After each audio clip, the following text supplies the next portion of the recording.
आपने इसलिए छोड़ दी कि पीपल्स पार्टी पंजाब के अंदर जो है उसने काम नहीं किया, उसने सिंध तक महदूद रखा अपने आप को, और जाहिर है आपके हलके के लोगों ने आप पर एक दबाव डाला कि आप PMLN ज्वाइन करें, यही बात है सर? असल वजह है कि हलके की आवाम ने मेरे पे पुरजोर तरीके से, उनका मेरे पे प्रेशर था कि आप PMLN ज्वाइन करें, और बहुत अरसे से था ये, अभी 3-4 महीने नहीं, पिछले साल 1.5 साल से था मेरे ऊपर। और मैंने कोशिश की किसी तरीके से कि पीपल्स पार्टी की पॉलिसियाँ इस तरह यहाँ पे अपना बन जाएं या उनकी एक्टिविटी इस तरह हो जाए, लेकिन नहीं हुआ, या उनकी स्ट्रेटजी इस तरह बन जाए कि पंजाब में कुछ वो कर पाएँ। लेकिन मैंने देखा अरे सर PMLN की लीडरशिप, आपको अप्रोच जो है वो PMLN की अहम लीडरशिप ने कांटेक्ट किया था कि आप हमारे साथ शामिल हो जाएं। जी अच्छा सर, एक सवाल जो बहुत ही इंपॉर्टेंट है यहाँ पर मैं पूछना चाहूँगा। अब ये मैं देख रहा था NA 114 का इलेक्शन मेरे सामने पड़ा हुआ है। मखदूम सैयद फैसल स्वालियात का वोट है 1,05,454। वो अभी मैं इसको जो रिकॉर्डेड है उसके ऊपर बात कर रहा हूँ, हालांकि आपने कहा कि 120 के करीब था, 1,20,000। जो आपसे विनर हैं वो हैं साहबजादा मोहम्मद महबूब सुल्तान, 1,06,043 वोट, कोई ज़्यादा का फ़र्क नहीं है सर।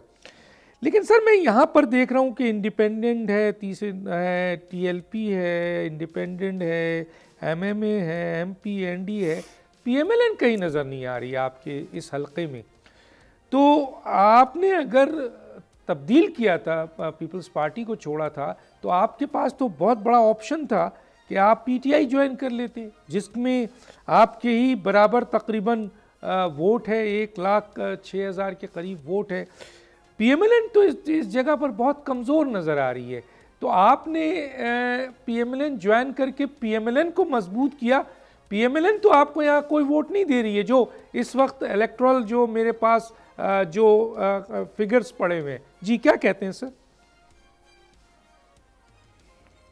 डॉक्टर साहब, इन फिगर्स में आप एक और भी पढ़िएगा जहाँ पे लिखा हुआ है रिजेक्टेड वोट्स, वो भी आपको 13-14 हज़ार वो भी नज़र आएंगे आपको यहाँ पे, बाकियों के अलावा जो रिजेक्टेड वोट्स हैं। तो वो मिला के मैंने अपना वो जो 1,19,20,000 की बात की ना, उस हवाले से बात की है। जहाँ तक PMLN के वोट बैंक का ताल्लुक है डॉक्टर साहब, मैं आपको पहले भी कह चुका हूँ कि हमारे हलकों में पार्टीज़ का वोट नहीं है।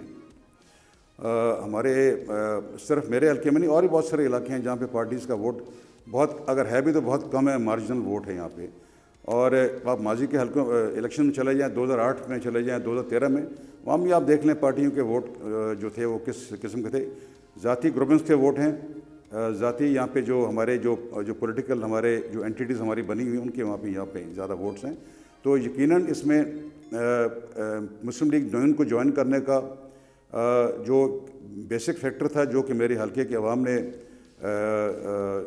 जिस पे मुझे उन्होंने इंकरेज किया और प्रेशराइज़ भी किया मुझे, वो ये था कि वो देख रहे थे कि पंजाब में मुस्लिम लीग नून की गवर्नमेंट बननी है। अब वो इलेक्शन से, मैं पिछले दोनों इलेक्शन जो हैं मैं उसमें कामयाब नहीं हो सका, और हमारे हल्के के अवाम ने, मेरे सपोर्टर्स ने मेरे हल्के अवाम बहुत सफ़र किया है पिछले 10 साल। अब मैं कितना कि उनका और इम्तहान लूँ, उनके वहाँ काम है। हमारे हल्के की जो आप जब देखें ना सियासत आके डॉक्टर साहब, तो थोड़ा सा मैं गुजारिश करना चाहूँगा कि ज़रा कमरों से बाहर निकल के आप देखें तो ये टोटली डिफरेंट सियासत है। मुझे कई दफ़ा कई दफ़ा प्रोग्राम देखता हूँ तो मुझे उस पर ज़रा हंसी भी आती है कि वो टोटली रियलिटी से कट ऑफ होते हैं।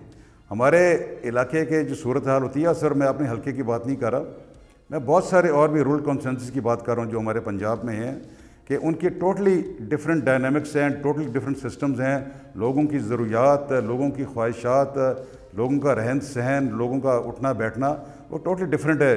जिस तरह हम आम तौर पे हम कोशिश ये की जाती है कि हम प्रोग्राम में पोर्ट्रे करें, तो हमने उसके साथ चलना है जी, मैंने उसके साथ चलना है। अगर मैंने उसमें साथ हम ना रह सकूं तो फिर मैं मिसफिट हो जाऊंगा वहाँ पे। तो इस लिहाज से मेरे लिए ये इनकम्बेंट था कि जी मैं हल्के की आवाम की ख्वाहिशात के मुताबिक चलूँ, उनकी मंशा को मैं मुकद्दम समझूँ, और मैं समझता भी हूँ उनको। सब्सक्राइब करें और बेल दबाएं ताकि कोई खबर रह न जाए।